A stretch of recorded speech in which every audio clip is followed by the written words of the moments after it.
Welcome to my corner of the garage. Today's video is all about this multi-purpose workbench. It obviously is a table saw stand with outfeed, and then I also incorporated a router lift here. It's got a lot of storage, so that kind of hit all of my prerequisites for shop furniture here in my small garage shop. I'll go over some of the functions and features first, and then we'll get into the build video. So thanks for joining me today. At the heart of this workbench is my new table saw. Saved up some money to get a SawStop. If you're a woodworker, you know exactly what this is. If not, just know that the SawStop technology is such that if you stick your finger in the blade, it immediately stops and drops that blade before you lose a finger.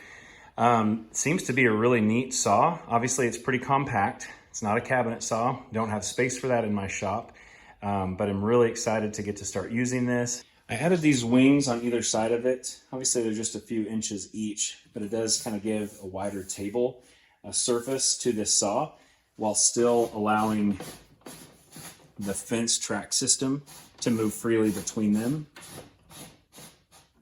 And even though most of my jobs tend to be small woodworking pieces, I don't tend to need a wide table or cabinet saw. I do have this foldable wing that I spent a long time dialing in to be perfectly level with the saw itself, which, as you can see, would really allow me to take a larger sheet of plywood, be able to break it down more easily, having some more width over here, especially on this side when working with larger pieces. Obviously, because I was building this stand primarily for a table saw, I wanted plenty of an outfeed table, so plenty of space for that. Now, it will be eventually up against a wall, but it can be wheeled around. But I didn't want to waste all the space of the outfeed table without incorporating some more features. So I do now have a router lift, which I've never had before. I also have a much more powerful router installed in here, so that will keep my palm router handy for small jobs. But this is a 2¼ horsepower Bosch in there now with a nice Jessen lift, router lift. Got a pretty nice fence system here. I think this was from Taylor Woodworks, but you know, it's such that you can open up the fence here. So you've got dust collection routed into the tabletop. We'll go over that a little bit more in a little bit, but I can lift the router right here. I even incorporated this miter track, as well as it's got a T-track in it, so I can clamp pieces to the workbench if needed. I've also used it for a feather board, coming here to keep the workpiece up against the fence. So this has really proved to be very useful so far. Let's come down now here to look underneath where the router is housed. Here's the router enclosure. It does have a little trap door for the power, and over there on the left is the dust collection for up underneath. Obviously, because this is intended to be an outfeed table, it's pretty simple to just break down this fence and remove it for a nice flat surface for your outfeed. Here's the dust collection setup. I've got a rigid, I think 6 or 6½ horsepower shop vac connected to a dust deputy going into this trash can. And it's right here by the selector, which again has the magnetic stops. That's the table saw position, and then the router, which is going to a Y, both collecting from the top and underneath the router. With as heavy as this table is, these casters, which allow it to fully rest on the ground, then can be lifted up, have been invaluable. It does take quite a bit of force to lift this whole table up, but they're working very well.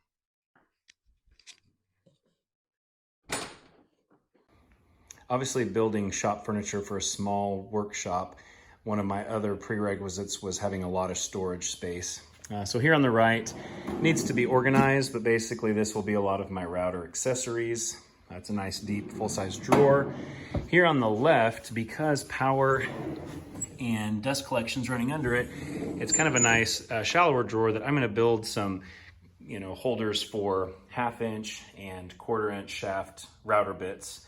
Those will primarily live in here. And then below, I've got some storage, which that's where the main power runs. It's gonna go out there through that hole for where it kind of usually lives. But then obviously it's still mobile enough that I can plug it in elsewhere. So I've got some nice cabinet storage below. And if you come around here on the front, I've got a nice deep drawer for more of the table saw accessories. Again, I've got some more stuff to add in there. But again, storage was a huge must. Because the build video ended up being so long, I'm gonna devote a second video to some of the additional features, the add-ons that I've done to this workbench. And I'll go into detail more in that video on how I made these little slide out saw blade holders. Got a couple of them. There was some dead space between the saw and that drawer I just showed you. And so anyway, this is kind of a simple way to maximize a little more space and use that to its full potential. All right, well, if you're still interested, let's go ahead and get into the build.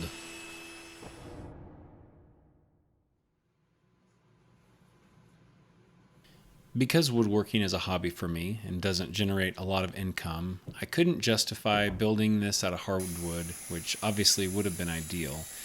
As nice as it would have been to spend hundreds, if not thousands of dollars on hard maple, you'll see that I'm making everything out of construction lumber, just plain old pine from the big box store. I actually viewed this as a twofold experiment. The first objective was to see if I could make a quality piece of shop furniture out of construction lumber at a much lower cost than the ideal hardwood. Secondly, you'll see me trying out a lot of milling practices and woodworking techniques I've only ever seen on YouTube videos, but I've never tried out myself. And instead of starting out with expensive materials and potentially screwing them up, plus having to make another trip to a hardwood dealer, I felt much more freedom to experiment with cheaper construction lumber. These 4x4 posts are actually, 3.5 by 3.5 inch at the store. I milled them down close to their final dimensions, but not all the way, because I wanted to let them acclimate to having a couple of faces, milled down. So I'm stickering them, stacking them, trying to let them air dry a bit more, because as you'll see, while a couple of these are in the single digits, which is ideal, some of them were like 15% still, which when I'm working with hardwoods, I don't even touch things like that are that high. So I wanted to give them the best case scenario to dry, to be ready to build with.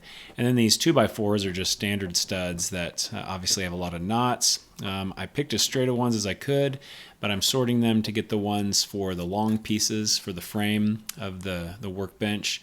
And then the ones that may have a little bit more bowing or are not going to be as ideal, I can use those for the cross pieces. And so again, I am just milling up one face, and then once I get a flat reference, then I can flip it on its side and get one flat edge that's perpendicular to the face there.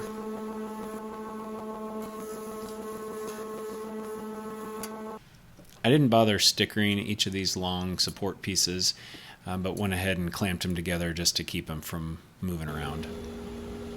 These are the cross pieces now that I'm cutting to not exact, but just rough dimensions so that after the milling process I can get them dialed in precisely.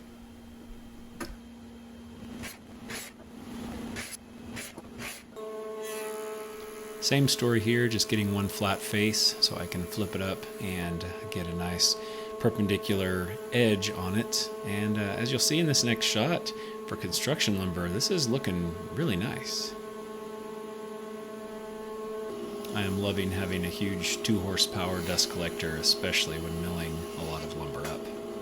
Once again, just have one flat face and edge, so trying to get them all clamped up so there's no movement before the final milling.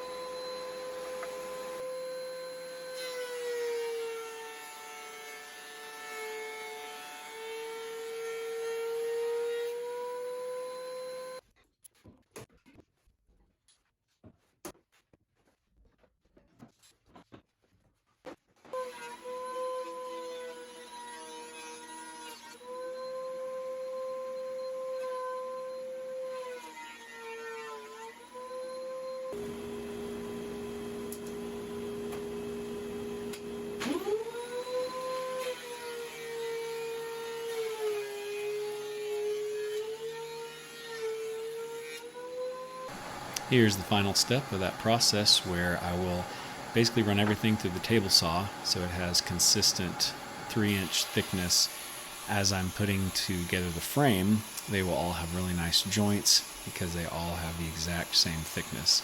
So first, starting with the posts, can use those as my kind of final reference before I run these small pieces through, which will connect everything.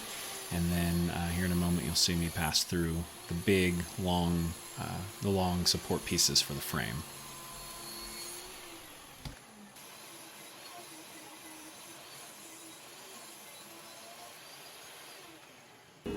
Now I can get to the post to their final dimensions, first cleaning up, squaring up one end of it so that I can stick it on the stop block and make all 6 legs the exact same dimensions. Because of the knots and imperfections in these posts, I oriented them so I could, ideally place the better looking parts that are going to be visible, and then I could mark where the lap joints are going to go. I think this is technically just a plain old lap joint up here because I'm notching out the post for the cross section to go. And then here at the bottom, I believe that would be called a cross lap joint. They're not really half laps because I'm only notching out from the thicker material, but I'm sure I'll find out in the comment section why my terminology is wrong.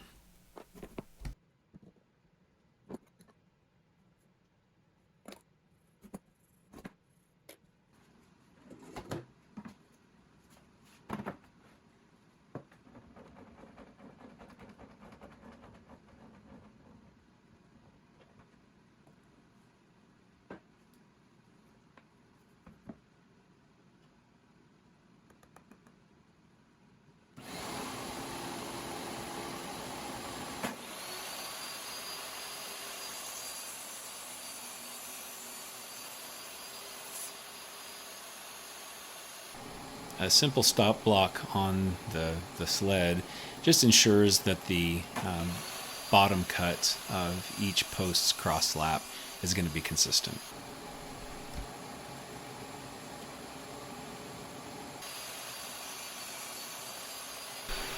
You'll notice as I'm hugging out this material that I'm not quite making it up to my marked line.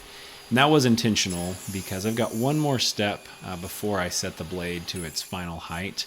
I'm going to go over to the bandsaw here in just a moment, and then after both the half laps and cross laps are done, then I can come back over and get the blade set to its final height, clean everything up, and then I'll be completely done.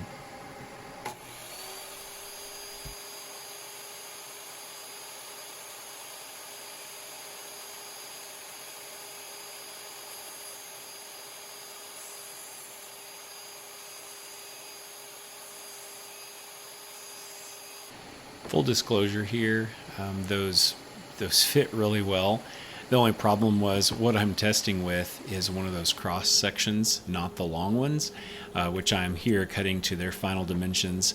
What I forgot though was that I actually milled these longer ones a little bit thinner than the short ones. So if you kind of see in this upcoming build part here, all that hard work I had done with those cross laps and things were a little bit off because the dimensions of the 2x4s were slightly different. So just make sure you're using the right test piece when you are setting everything up, because in the end it was about a 1/16 of an inch off, which wasn't a big deal, but just kind of hurt my pride a little bit since I was trying to be OCD.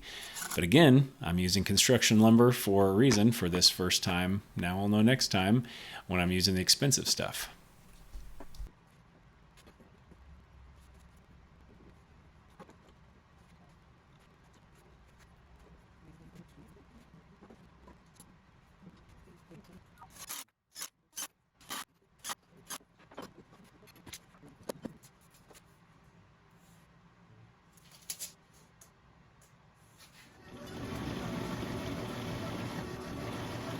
I'm drilling out this massive hole for my router on-off switch, and it was a lot easier to do before I attached it to the frame, and then I could just make sure and verify that the 2 power cords would pass through just fine, and sure enough it does.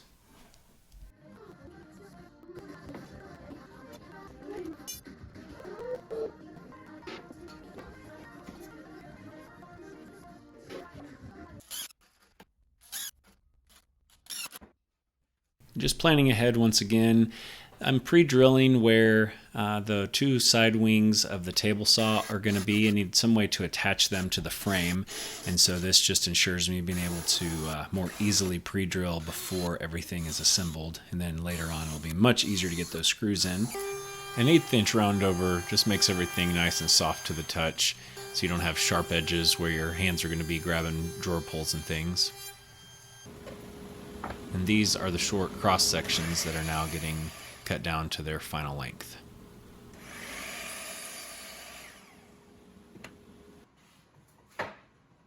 Time for lots of pocket holes, just putting in a couple in each end so that I can attach the two side pieces of the frame together.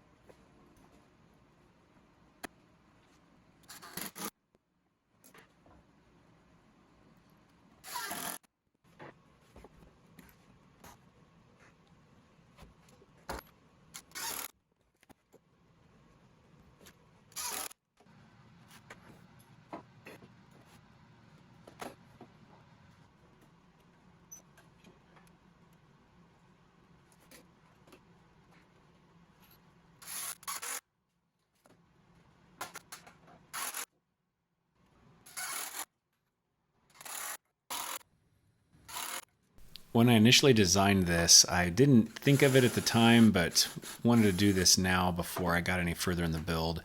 Went ahead and put some levelers on each of the posts because, like everybody else's slab in the world, they're not perfectly flat. And so this way I can ensure that all the legs are touching when it's in its final spot in the garage. And then now it's time to put on those handy casters that can be completely raised up, allowing it to sit flush on the ground without worrying about it sliding, as some of my other shop furniture on casters that lock still with a good shove can move pretty easily.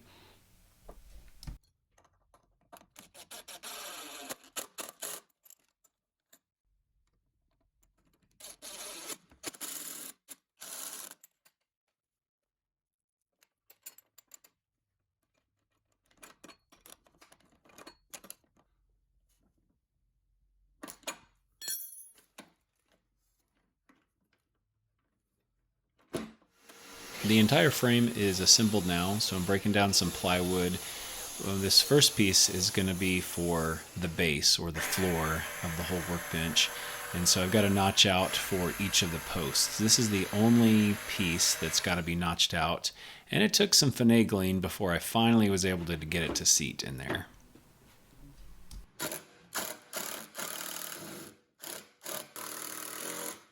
I've seen a lot of these workbenches with just open storage underneath, and while it was a bit annoying to cut and fit all these panels in, I think I'm going to really appreciate not having sawdust in all of my storage areas.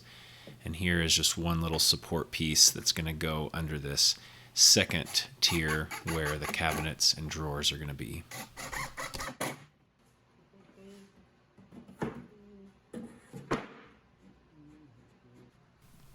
This section here is what the table saw is going to set on.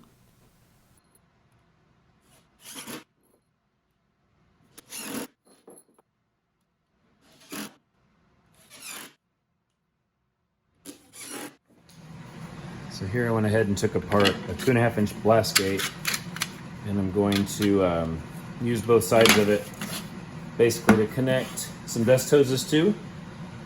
Well, sorry, the camera was off when I trimmed it all up on the saw here, but here's the final pieces, basically using as flanges.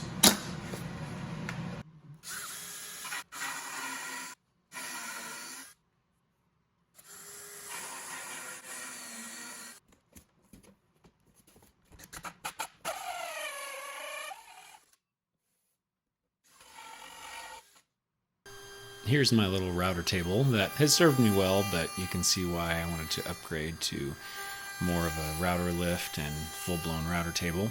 I'm just making the tracks for that dust collection selector to ride in.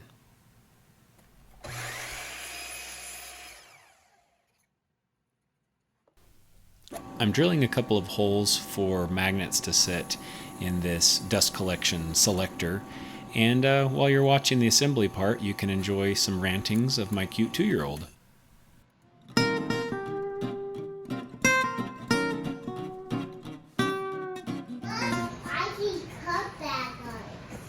okay. Well, if a bad guy comes, you can cut him, okay? But they can shoot me. Yeah, well, how about you let Daddy fight the bad guys then if the bad guy comes, okay? What can you fight with? I can fight him with my hands.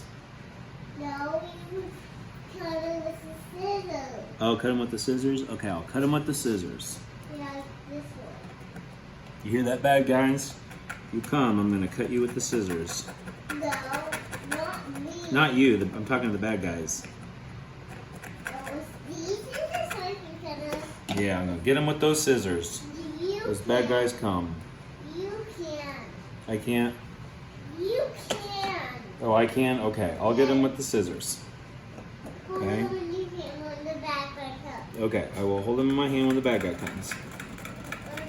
Watch out, bad guys. There's no bad guy coming yet. Okay, good. I'm glad there's no bad guys coming. Now that everything's marked out, I'm going to go ahead and glue the magnets into the blast gate. And then the next step is to obviously pre-drill in the wood to seat the magnets in there next.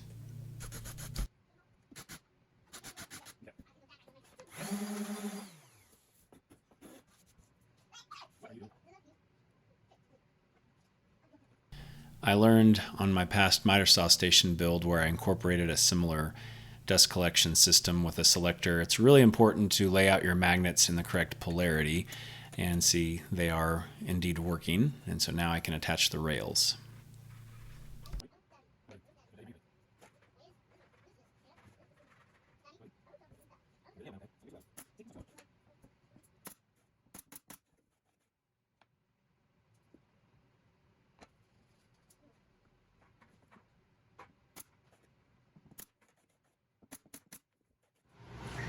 Okay, are you ready to do some pocket holes?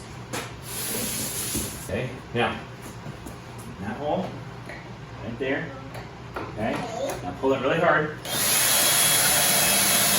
Keep going, keep going, keep going, keep going, keep going, a little more. There we go, now you can pull it out.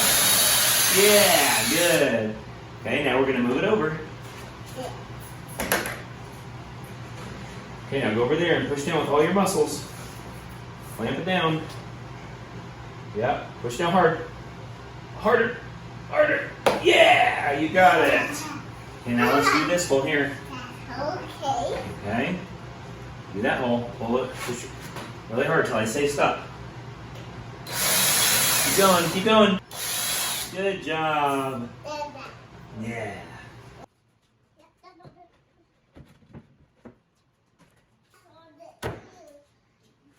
I'm now recycling the last part of the blast gate that I disassembled earlier, drilling a hole about the dimensions of an extension cord, cutting off the bottom part of it, and then filing down a nice opening.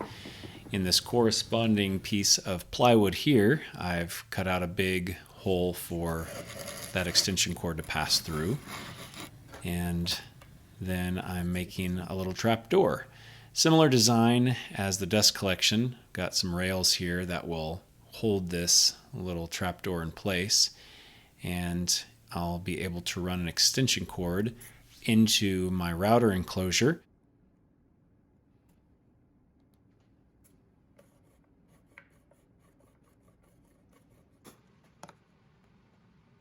Here's one of the side pieces of that router enclosure. I'm connecting one of those flanges that I cut up earlier to attach the dust hose to. And you can see the opening behind it is where the pass-through will be for the dust collection to go up to the tabletop. And then here I'm just prepping the Y to install that next.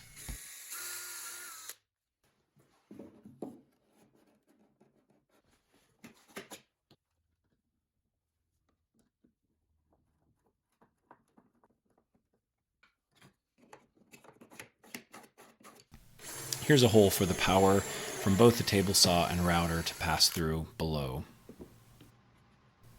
And now it's time to assemble the router enclosure, which is also the sides where both of the sliding drawers will attach to.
Just cutting down some poplar now to basically use as trim as I prepare for the drawers and cabinets.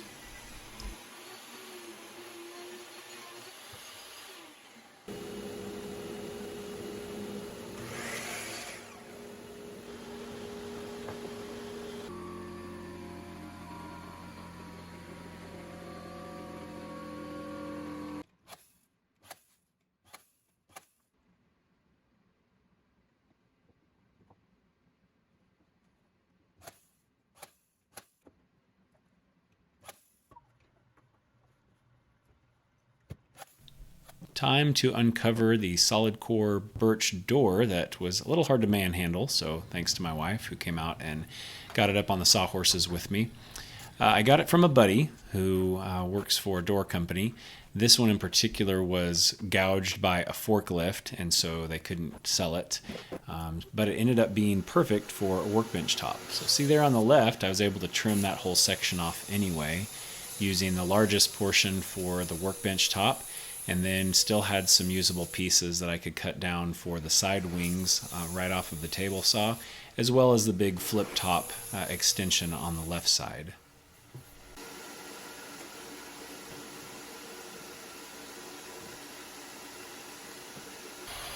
I edge banded everything with poplar to give it a nice hardwood edge.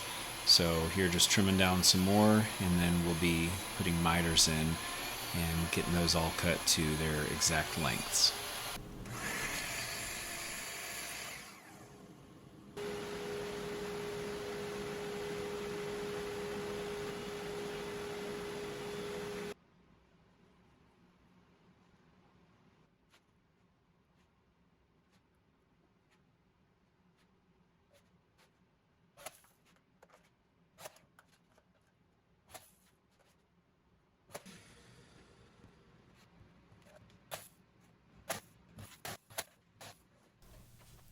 The rail system for the fence on this job site saw, like most job site saws, has a rail system on the front and back. And because of where the table saw will sit, the rails would actually bump into the sides of these side supports. And so I've just got to notch out, it's about an inch or so wide and about an inch deep to allow that track to pass through.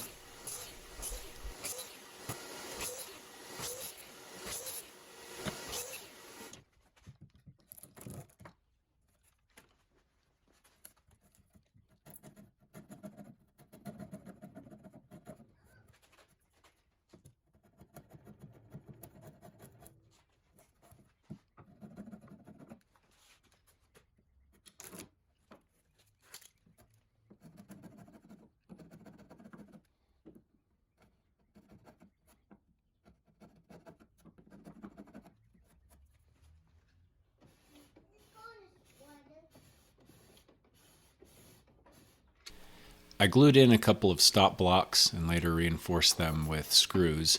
This just allows the table saw to always end up in the exact same position whenever I remove it and then reinstall it. I spent quite a bit of time making layout lines so I'd know where the router lift and T-tracks would go. So first pre-drilled some holes so that way I could get the jigsaw around each of those corners better. Taking out the bulk of this cavity here for the router lift to drop down, and then the next step will be to route out the groove on that larger rectangle for the router lift tabletop to sit in. You can see I made a first attempt and had some issues with my template, so I set that aside. I'm working on putting the T-tracks in at the moment.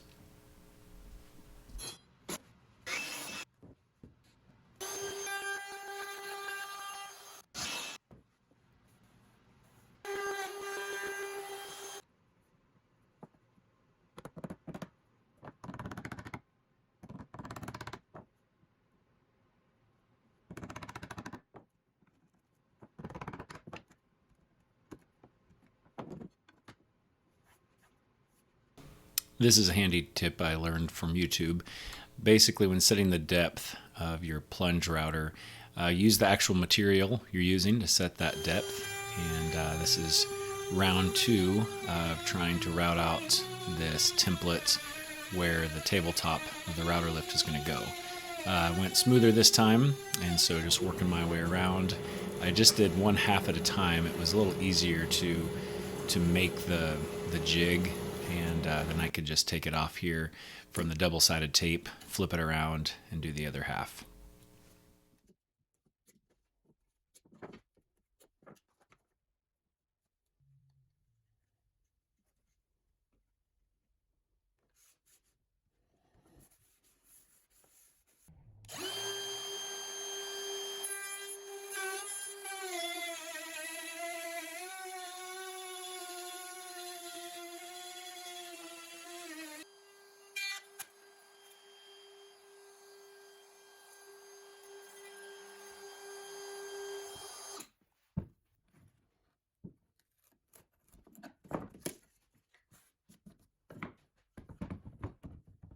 It was still a bit of a snug fit, so working over each of the corners with some 80 grit sandpaper allowed it to then more pop in with a little bit of a snap. There are 4 1/4-20 bolts that attach the router lift to the tabletop. So just marking those out and then drilling out for some threaded inserts that I'll put into the workbench itself, so that way those bolts can secure the router lift to the tabletop. There are 10 set screws around the perimeter of the router lift. This allows you to level up the router lift with your workbench top. So I'm slicing up a brass rod, so I have these little pieces of metal that I can embed into the workbench, basically giving those set screws something hard to push against instead of just embedding down into the particle board of my workbench top. If I would have used solid wood, probably would not have been necessary, but now I've sanded these up and I will embed those in the particle board.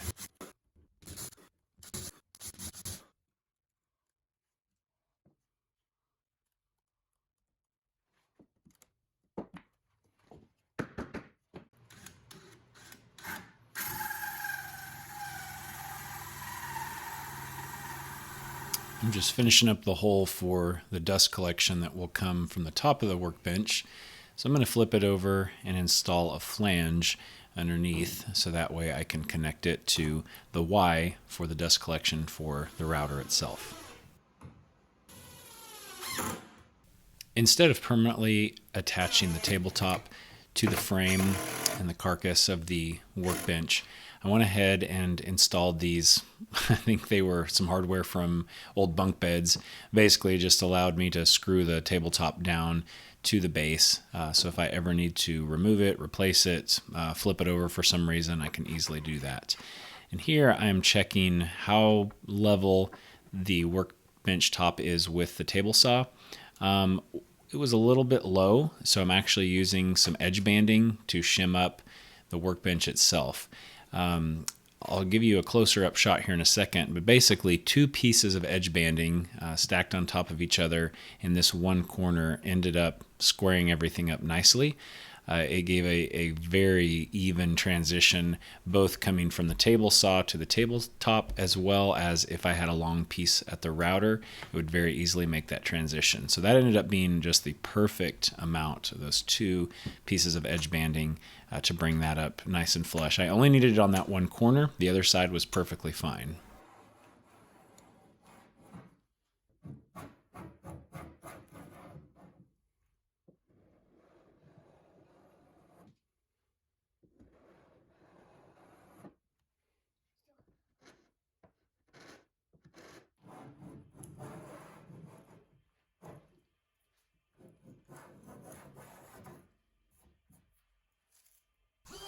I started routing out this miter track slash T-track combo and realized it was making a huge mess in my garage. So I got smart and took it outside to finish up the multiple passes because it was pretty deep and it was pretty wide, so removed a lot of material with the router.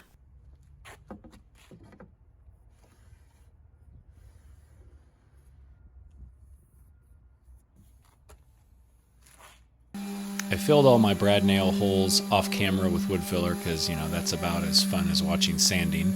So we won't do a whole lot of that. Let's get on to applying the finish. And once again, I used Minwax polyacrylic. It's a clear satin water-based polyurethane, which I really like using. Gives a little bit of protection, kind of, gives it a little bit of color, but doesn't yellow the wood too much. I use this on my miter saw station, and I'm only doing one coat on the frame and carcass itself. But here I'm going to end up doing, I think, 4 or 5 coats on the top to really build up some layers for protection, since this is going to see a lot of materials sliding across it. So it got a lot more TLC than the rest of the frame did.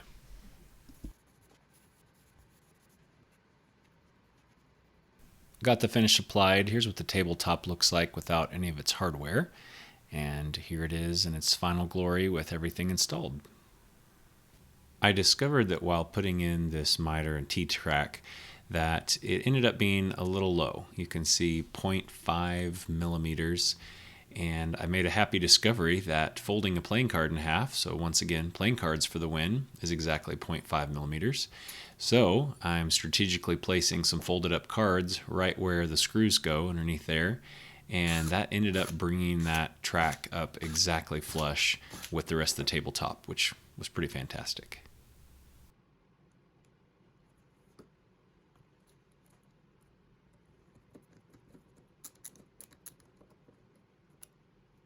You'll also notice I'm adding some CA glue into these holes before I put the screws in, and that's really just to help those screws grab, as the particle board tends to want to strip out pretty easily. Time to turn our attention to the storage aspect of this build. I am breaking down plywood now, cutting it to its final length, and I'll have a bunch of pieces so I can start gluing and brad nailing up everything for the drawer boxes.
I'm getting the drawer faces now cut to size, and once those are all done, I can turn my attention to edge banding.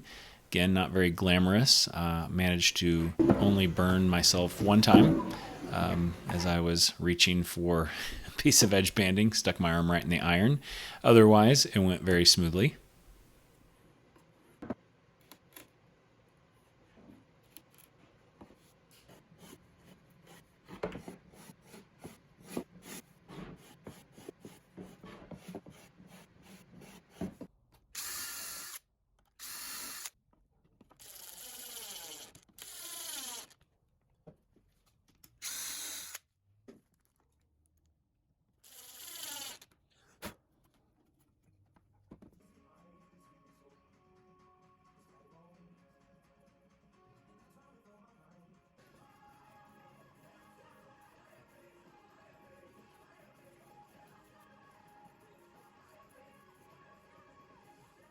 While we're waiting for that to dry, we can go ahead and install the router power switch.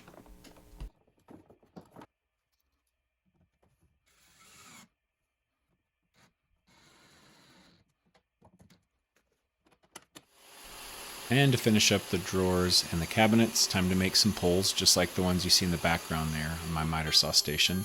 Just taking a piece of poplar, rounding over to the front edges, and then the next stage is going over a cove bit that allows your fingers to basically have something to grab onto.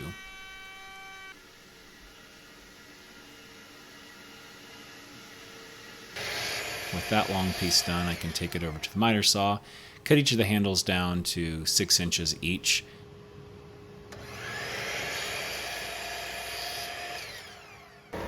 I have a hatred for all drawer pulls that catch on clothing, so anything that goes in my shop tends to have a rounded over corner so that it's not going to give you a bruise if you walk into it or snag your clothes. So I'm just rounding over each of the corners so it's a nice soft transition that's not going to catch on anything.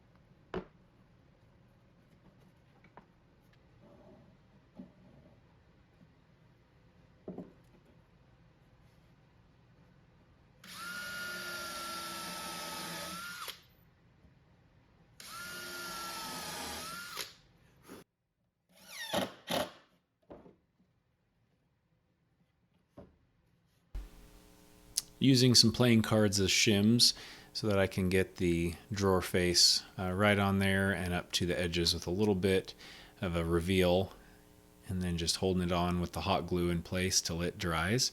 Then I can take that off and then reinforce it with some screws.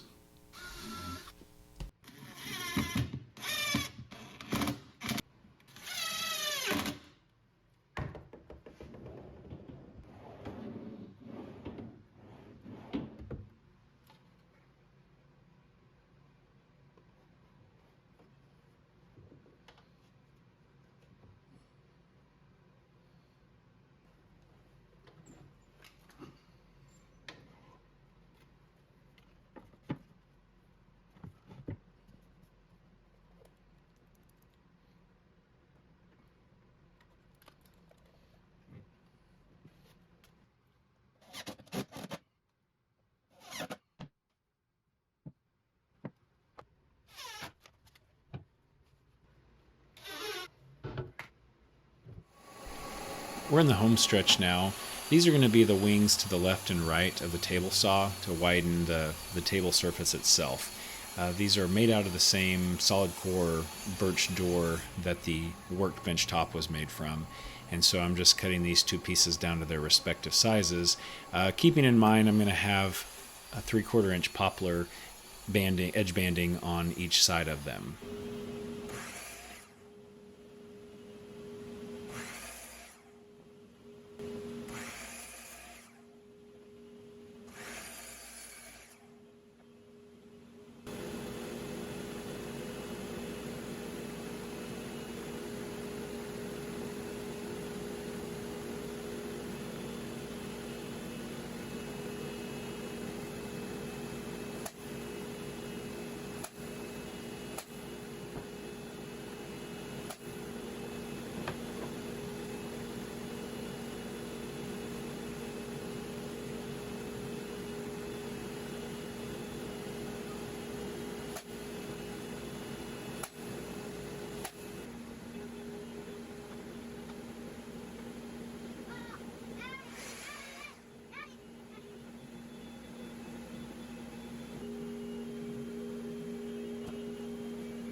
I also got the edge banding on this larger piece here, and this is going to be the flip up side table for the extension off of the table saw.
Once again, here right at the front, it was dead on.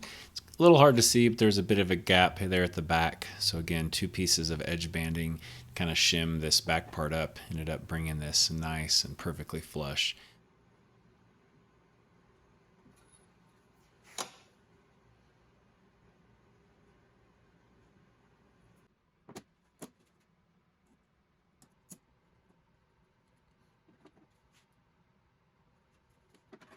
Attaching these 2 levels to the table saw top itself basically gave me a reference so that I could get that wing on there, clamping it to the levels as that glue set up, knowing that it's going to ensure that stays exactly in line.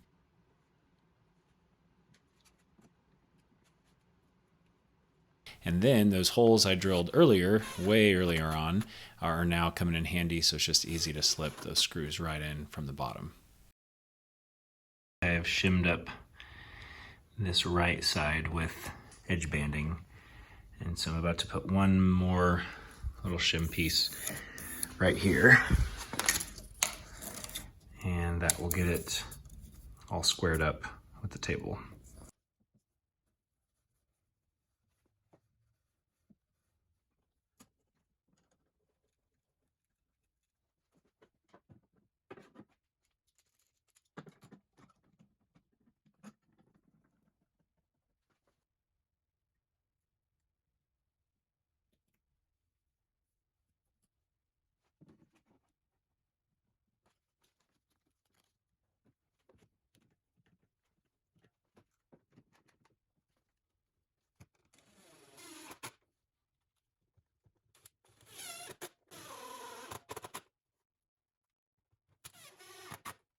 This is pretty much the last step in the build, and it's attaching the folding shelf brackets for that extension wing.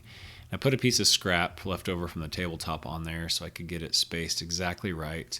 Again, I kept the level, clamped to the table saw so I could try and keep this in line. And then here's just an undershot of the other one as it's going on. Then I could take that scrap wood off and give a test fit. Now again, not exactly level, so it's pretty easy though to figure out another little shim of a piece of edge banding I could stick on that one little corner in the back of that shelf bracket, and then as that set down, sorry it's out of focus, that ended up being exactly the right thing needed. Now it's just a matter of attaching it.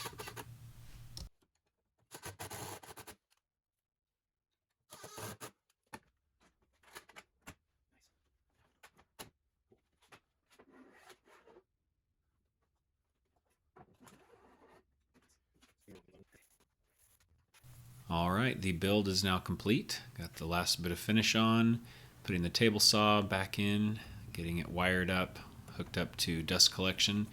Then I can get my new router in place in the router lift.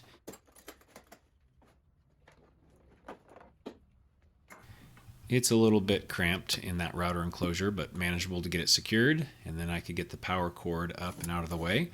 And now we can enjoy some beauty shots.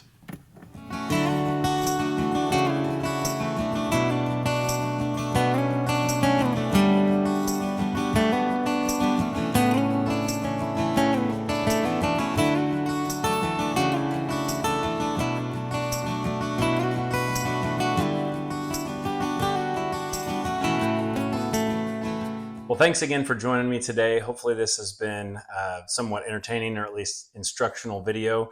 Again, my next one will include some of the bonus features and accessories for this setup. One as being a table saw sled, a shroud for the router when the fence is not in use, basically just to collect all the sawdust that gets thrown off of the router bit, just for roundovers and things like that. I'll go into a little more detail on the table saw blade, or just blade sliding storage, how I built that, as well as probably some router lift accessory storage and bit storage for this drawer here. So stay tuned for the next one, and thanks again.